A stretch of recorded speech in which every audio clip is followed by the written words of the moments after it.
Hello दोस्तों, आप सभी का स्वागत है। आज का टॉपिक रहेगा हमारा मौर्य साम्राज्य। तो मौर्य साम्राज्य के अध्ययन के लिए सर्वाधिक महत्वपूर्ण जो पुस्तक है वो कौटिल्य की रचना अर्थशास्त्र मानी जाती है। अर्थशास्त्र देखिए, नाम अर्थशास्त्र है लेकिन ये राजनीति से संबंधित लिखी गई किताब में से एक मानी जाती है।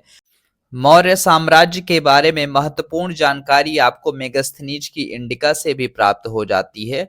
मेगास्थनीज चंद्रगुप्त मौर्य के दरबार में आया हुआ एक राजदूत था जो सेल्यूकस निकेटर का राजदूत हुआ करता था।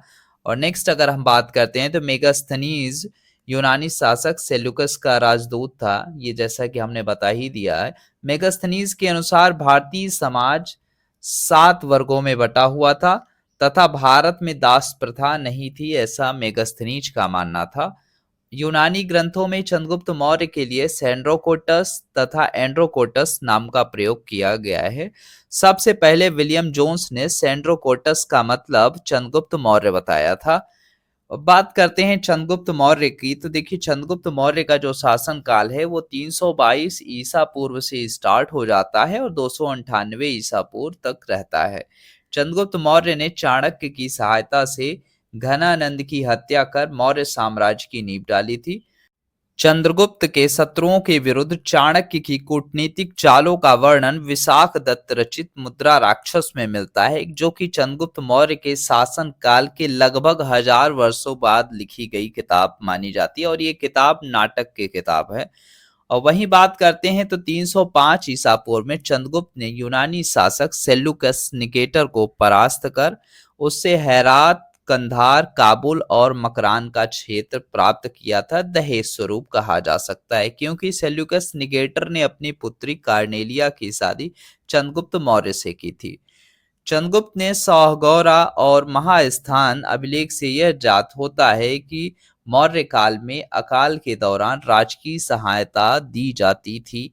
ये चंद्रगुप्त के अभिलेखों से हमें पता चलता है।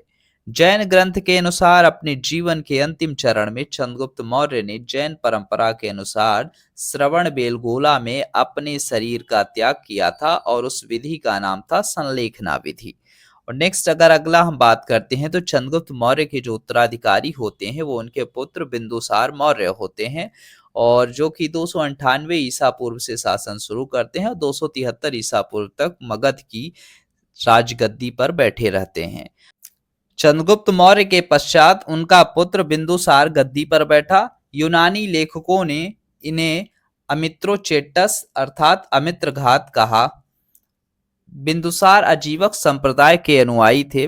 इनके दरबार में डायमेकस आया जो कि सीरिया के शासक एंटियोकस का राजदूत हुआ करता था।